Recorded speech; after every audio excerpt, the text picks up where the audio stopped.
You check your bank app late at night. Not because something broke. Not because you splurged. Just because a weird tension is sitting in your chest. The balance looks fine. Same neighborhood as last month. Same salary. Same routine. And yet, somehow the month always ends faster than your money does. No emergencies. No crazy purchases. No obvious mistakes. So why does it always feel like you're running, but not moving? Here's the uncomfortable truth. Most people aren't bad with money. They're just playing a game without knowing the rules. Nobody ever sat you down and explained how the system actually works. You were handed a card, told to be responsible, and pushed into a financial world designed by people who already knew the shortcuts. And if you don't know the shortcuts, you pay for them, quietly, every single year. Meet Alex. Alex is 27, works a normal job, makes decent money. Not rich, not broke. On paper, Alex is doing okay. But under the surface, something strange is happening. Every year, life gets a little more expensive. Rent goes up. Groceries cost more. Insurance creeps higher. Subscriptions multiply. But Alex's savings never seem to move. It feels like standing on a treadmill, running hard, getting tired, going nowhere. This isn't laziness. This is friction. The system creates friction. Money sitting still doesn't stay still. It quietly shrinks. Not because you wasted it, but because prices move while your cash doesn't. Imagine filling a bucket with water, then leaving it under the sun. You didn't spill anything, but it still ends up lower. That's what happens when money just sits. Time erodes it. Most people think saving money is enough. It isn't. Saving without growth is slow loss. Alex had a few $1,000s parked in a regular account. Felt safe. Felt responsible. But safety without strategy slowly turns into stagnation. So Alex moves part of that cash into a place where it can at least keep up with rising prices. Not for excitement. Not for risk. Just so time doesn't eat it alive. That small change alone shifts the feeling. Not rich, but no longer leaking. Now comes the part most people misunderstand. Growth isn't dramatic in the beginning. It's boring. It's slow. It looks pointless, which is why most people quit. But growth compounds. And compounding is weird, because nothing seems to happen. Until suddenly, everything does. It's like pushing a heavy door. At first it barely moves. Then it swings. The people you hear about building massive wealth didn't find secret stocks. They stayed inside the system long enough for time to work for them. Alex starts putting a small amount away each month. Not because it feels powerful, but because it's consistent. Years pass. Nothing exciting happens. Then suddenly, momentum shows up. The curve bends. And now the effort from years ago starts paying rent. But compounding has a dark twin. Debt compounds too, only faster. And against you. Alex once put an unexpected expense on a card. No big deal. Just for now. Just until next paycheck. Months later, the balance is still there. The interest never slept. That small decision keeps charging rent inside Alex's future. This is the quiet tax on panic. Every time you borrow at high interest, you're renting your own tomorrow. So Alex changes priorities. Not chasing perfect investments. Just eliminating expensive debt first. Not glamorous. Not fun. But powerful. Here's something else most people fear for no reason. Earning more. A lot of people turn down opportunities because they think more income means losing more to taxes. So they play small. That fear keeps people stuck. The system doesn't punish progress. It just takes a piece of the extra. Alex learns this. Pushes for better pay. Keeps more than before. Every single time. Now comes a number most people ignore. But it follows them everywhere. Your reputation with money. It quietly decides how expensive your future will be. Two people can buy the same car, live in the same city, have the same job. One pays thousands more for the exact same life. Not because they're worse, because their history is messier. Alex cleans up habits, pays on time, keeps balances low, stops opening random accounts. Nothing dramatic, just boring consistency. And slowly, the future gets cheaper. Now we talk about the kind of borrowing that helps, and the kind that drags. Some debt builds something that lasts. Some debt only funds moments. One creates leverage. The other creates weight. Alex starts asking one question before borrowing. Does this make my future easier or heavier? That filter alone kills a lot of bad decisions. Then life happens. A car noise, a medical bill, a random disaster. Most people don't realize how expensive being unprepared is. Not emotionally, financially, without a buffer. Every problem becomes a payment plan. Alex builds a small safety net. Not impressive, just enough to absorb surprises. Now bad days stop turning into long-term problems. Here's the sneakiest leak of all. Small monthly charges. They don't hurt. They don't scream. They just quietly drain. A few here, a few there. Alex audits everything. Keeps what adds value. Cuts what doesn't. Not because of discipline, but because every dollar has a second life. If you give it one. Now comes the boring secret of building wealth. Most people try to outsmart the market. They chase tips. They jump in and out. They panic.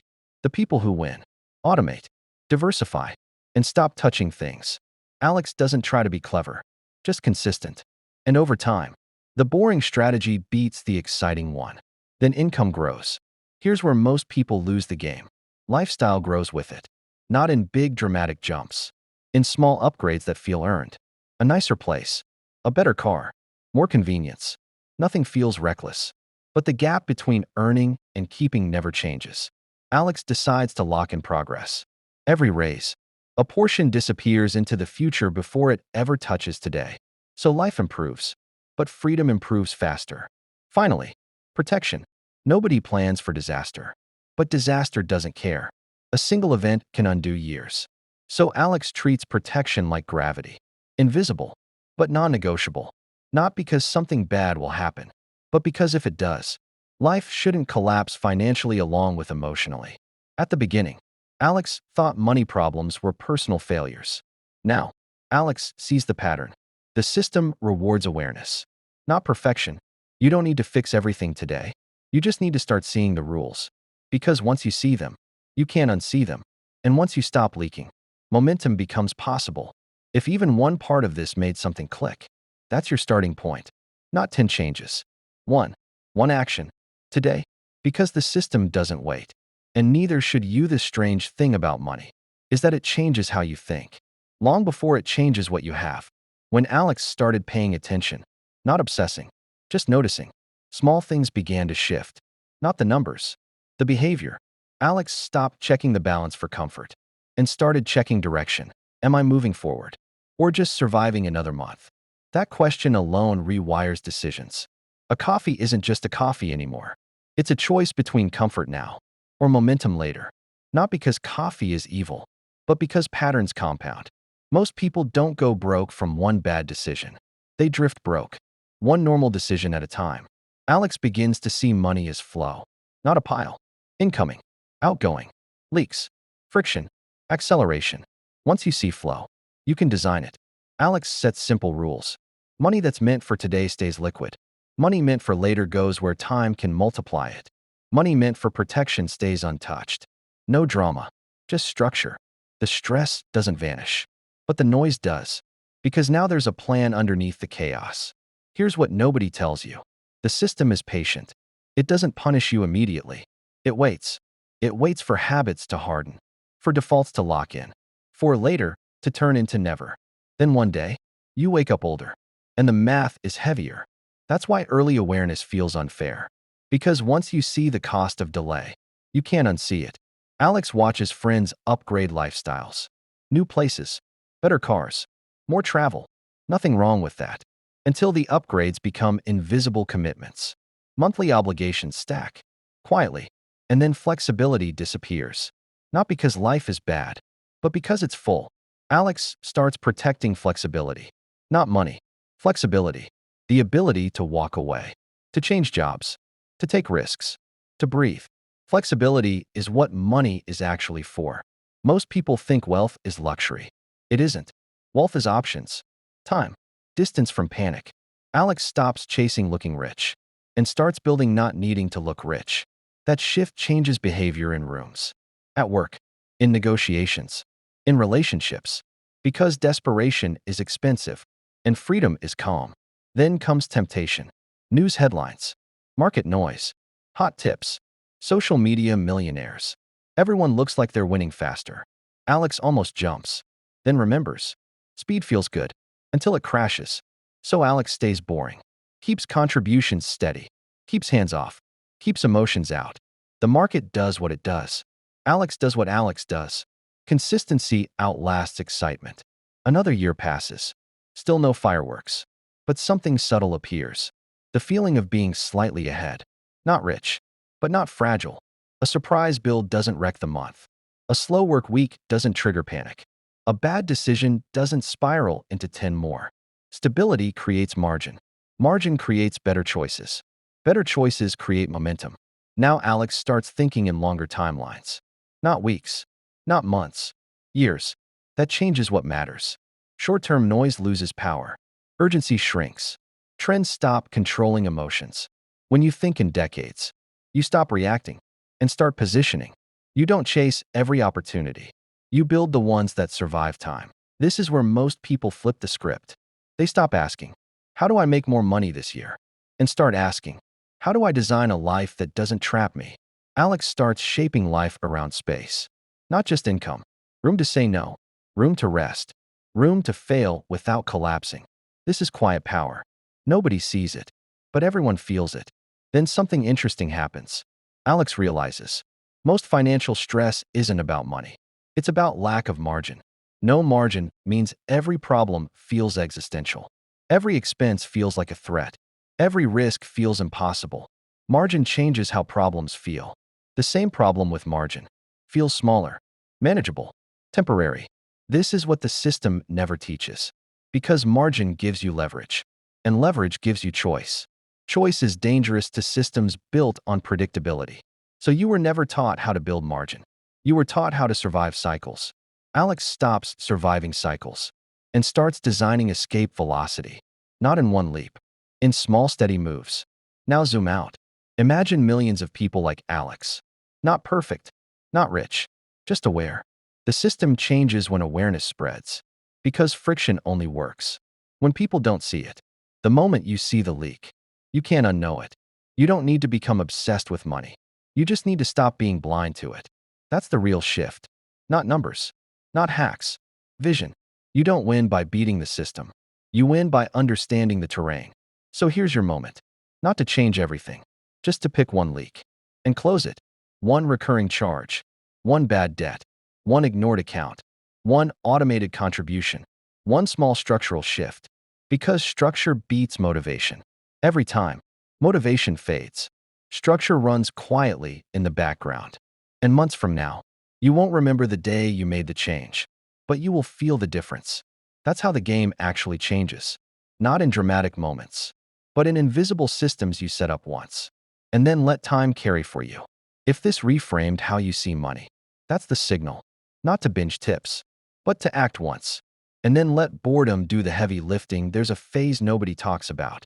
When you're doing the right things, but nothing feels different yet. This is where most people quit. They saved a little. They invested a little. They cut a few leaks. And the results don't look cinematic. So they assume it's pointless. But this phase is where the foundation sets. Alex goes through this phase. Months of discipline. No applause. No visible upgrade. Just slightly less stress. Slightly more breathing room. That's how progress actually starts. Quietly. The danger isn't failure. It's boredom. Boredom makes people look for excitement. Excitement makes people take shortcuts. Shortcuts reset progress. So Alex designs life to be boring in the right places. Automations, rules, defaults. So willpower isn't needed every day. This is how you beat yourself. By removing the need to constantly fight yourself. Now something subtle shifts in Alex's identity. Instead of saying, I'm bad with money, Alex starts thinking, I'm learning the system. That identity shift changes behavior. You don't sabotage what you believe you're becoming. Alex begins to plan purchases, not impulsively, but intentionally. Not because fun is banned, but because impulse is expensive. When Alex does spend, it feels clean. No guilt, no stress, no aftermath.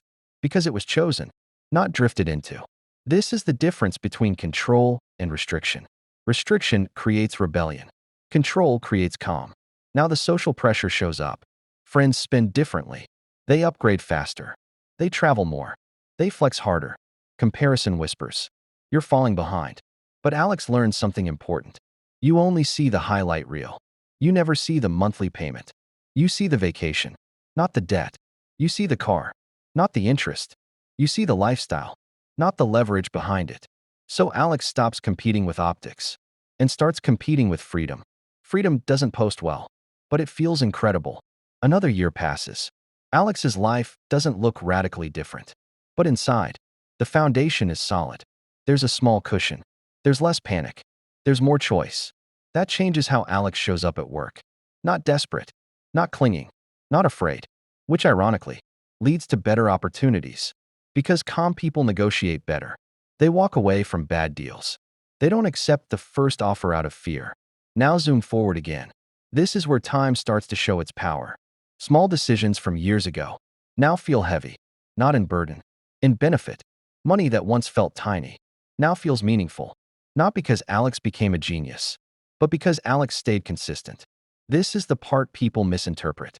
They think successful people had better discipline. They didn't. They just stayed in the game longer. Staying in the game is a skill, not intelligence, not talent. The system rewards duration. Alex stops asking, "What's the best move?" and starts asking, "What's the move I can repeat?" Repeatable beats optimal, because optimal requires perfect behavior. Repeatable works with human behavior. Now Alex designs finances like a machine, not a daily decision. Income flows in. Pieces flow out automatically. Protection sits in the background. Growth compounds quietly. No daily stress. No constant re-optimizing. No emotional trading. Just a system. This is the point where money stops feeling like chaos and starts feeling like infrastructure. You don't think about plumbing every day, but your house would collapse without it. Your finances are plumbing, not a performance. And once the plumbing works, you're free to think about life. Not balances, not bills, not panic, just direction. Now comes the moment that surprises Alex. Even with stability, even with progress, fear still shows up. The fear doesn't disappear. It just changes shape. Early fear is about survival. Later fear is about missing out. Missing out on better investments, better strategies, better returns. This is where people sabotage themselves again. They abandon simple systems for complex ones. They chase speed and lose stability. Alex remembers the goal, not to win a year, but to win decades. So Alex ignores noise, keeps the boring plan, lets time do the work. That patience compounds too. At some point, Alex realizes money is no longer the main stressor. Life still has problems. Work is still work. People are still complicated. But money is no longer the lens through which every problem is viewed. That is freedom, not luxury, not status, not excess, just the absence of constant financial tension. This is what people mean when they say, money doesn't buy happiness. They're wrong. Money doesn't buy happiness, but it buys the removal of certain types of misery. And removing misery creates space for happiness. So when people say, "I just want more money," what they usually mean is, "I want less pressure, less fear, less fragility." And that is a design problem, not a luck problem. If you've listened this far, you already know what your one move is. The thing you've been avoiding, the leak you've been ignoring, the account you never opened, the debt you keep dancing around. That's your door, not 10 doors. One, because momentum comes from movement, not from understanding. Understanding without movement feels productive, but changes nothing. Movement feels small, but changes direction. And direction, over time, becomes distance. There's a quiet confidence that comes from knowing you're not one surprise away from panic. It doesn't make you flashy. It makes you grounded. Alex notices this in small moments. When a coworker complains about a sudden bill, Alex feels empathy, not fear. When friends talk about hating their job, Alex listens, without the same tight feeling in the chest. Because having margin changes how trapped life feels. This doesn't mean Alex is rich. It means Alex is resilient. Resilience is underrated, but it's the difference between bending and breaking. Now something unexpected happens. Because Alex isn't desperate for every paycheck. Alex can choose better situations. Not instantly, but gradually. Better projects, better teams, better boundaries. Money stops being the only reason to stay in bad environments. This is another hidden return on financial stability. It improves your negotiating position. Everywhere. You don't rush into bad deals. You don't accept disrespect. You don't cling to what hurts you. That confidence compounds socially, not just financially. Now Alex starts thinking about future Alex. Not in abstract, In real scenarios, what would future Alex thank present Alex for? What would future Alex wish present Alex had stopped doing? That framing changes daily behavior. Spending becomes less emotional. Saving becomes less painful. Investing becomes less scary. Because you're not depriving yourself. You're cooperating with your future self. Most people treat their future self like a stranger. They borrow from them. They push problems onto them. They assume they'll somehow handle it. Alex stops doing that. Alex starts treating future Alex like a teammate. When you respect your future self, your present choices get cleaner. Now let's talk about something uncomfortable. A lot of people are tired, not because they work too hard, but because they carry invisible financial stress all the time. It sits in the background, like a low battery warning you can't turn off. Even when nothing bad is happening, your nervous system stays alert. When Alex builds margin, that background noise lowers. Energy returns. Focus improves. Decisions feel lighter. This is why financial stability improves mental health. Not because money fixes everything, but because it removes constant low-level threat. Now Alex sees money differently.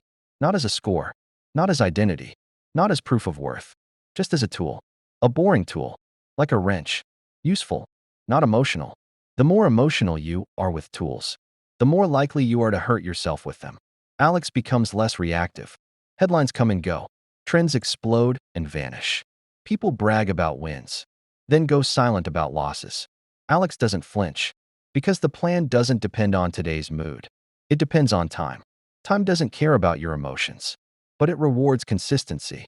Now imagine this multiplied. Imagine a version of you, 5 years from now. Not dramatically richer, but dramatically calmer. Bills don't trigger panic. Choices don't feel like traps. Opportunities don't feel threatening. That version of you is built by small, boring decisions, made repeatedly, not by one big dramatic moment. This is the real promise. Not getting rich fast, getting stable slowly. Stability is underrated because it isn't flashy, but stability creates the conditions for everything else. You can't take creative risks when you're financially fragile. You can't plan long-term when you're constantly reacting. So stability is the foundation of freedom. Now we close the loop. You started this video feeling like something was off, like you were doing fine, but not moving. Now you know why that feeling exists. It's the friction of operating in a system without a map. The map isn't complicated. It's just rarely shown. You don't need to master everything. You just need to stop bleeding quietly. One leak closed creates space. Space creates margin. Margin creates choice. Choice is the real upgrade. Not the car, not the apartment, not the optics. Choice. And once you taste choice, you stop chasing appearances, because freedom feels better than looking rich. Every single time. So don't overwhelm yourself. Don't try to fix your whole life tonight. Just pick the one thing you know you've been avoiding. Open the account. Cancel the charge. Set the automation. Make the payment. One quiet move. Because the system runs every day, whether you engage with it or not. And the moment you engage intentionally, the direction of your life shifts. Even if the numbers don't yet. That's how momentum actually begins. Quietly. Imperfectly. But finally, there's a moment that happens quietly. Usually on an ordinary day. Nothing special is going on. No big bill. No surprise bonus. You just notice. You're not worried. That's when you realize something has changed. Not your income. Not your lifestyle. Your relationship with money. It used to feel like something that happened to you. Now it feels like something you steer. You don't wake up thinking about balances. You wake up thinking about direction. Forward. Stable. Intentional. This is what progress actually feels like. Not fireworks. Relief. The absence of constant tension. You start to realize. Most financial anxiety isn't about money. It's about uncertainty. Not knowing what would happen if something went wrong. Not knowing how long you could last. Not knowing whether you're building or just surviving. When that uncertainty fades, your nervous system relaxes. You breathe differently. You make decisions differently. You carry yourself differently. People around you feel that. They don't know why you seem calmer. They just notice you are. And that calm becomes contagious. Now imagine this ripple effect. One person in a family gets financially stable. Then another. Then another. Conversations change. Pressure changes. Choices change. Not because everyone is suddenly rich, but because the panic leaves the room. This is how cycles break. Not with giant wins, with quiet stability. At some point, you stop asking, how do I get ahead? And start asking, how do I stay ahead? That's a very different mindset. Getting ahead is about speed. Staying ahead is about systems. Speed burns people out. Systems carry people forward. You don't rise to your goals. You fall to your systems. So build small systems that run when you're tired, that protect you when you're emotional, that keep you steady when life gets loud. This is the part nobody sells because it's not exciting, but it works. You don't need to be obsessed with money. You just need to stop being unconscious with it. You don't need to be perfect. You just need to be consistent. You don't need to fix everything. You just need to fix the one thing that's been draining you quietly. Because leaks compound, but so does progress. Months from now, you won't remember the exact day you made the change, but you'll feel the difference. The pressure will be lower. The margin will be wider. The choices will be lighter. And one day, you'll catch yourself doing something small, looking at your account, not to check if you survived, but to decide what you're building next. That's the shift from surviving money to using money, from reacting to designing, from drifting to choosing. If this video gave language to a feeling you've had for a long time, that quiet sense that something about the system felt off, you weren't wrong. You were just never given the map. Now you have it. You don't need to run. You just need to walk in the right direction. And if someone in your life is still walking blind, send this to them. Not because it will change everything overnight, but because it might change the direction. And direction, over time, changes everything. Most people feel like they're doing okay with money. They pay their bills. They work hard. They don't spend recklessly. So why does it always feel like you're stuck? Like your bank balance never really moves forward. In this video, you'll finally understand the real rules of the money system no one ever taught you. Why saving alone isn't enough. Why your money quietly loses value. How small monthly decisions compound into massive long-term outcomes. Why debt grows faster than your investments. How lifestyle upgrades keep you trapped. And how ordinary people build financial stability without getting rich overnight. This isn't about getting rich quick. This is about stopping the silent leaks in your finances, so you can build real momentum over time. If you've ever wondered why your money disappears, why raises don't change your life, or why you always feel behind, this video will change how you see money forever. Watch till the end, then pick one small move. Because one small change today can shift the direction of your entire financial future.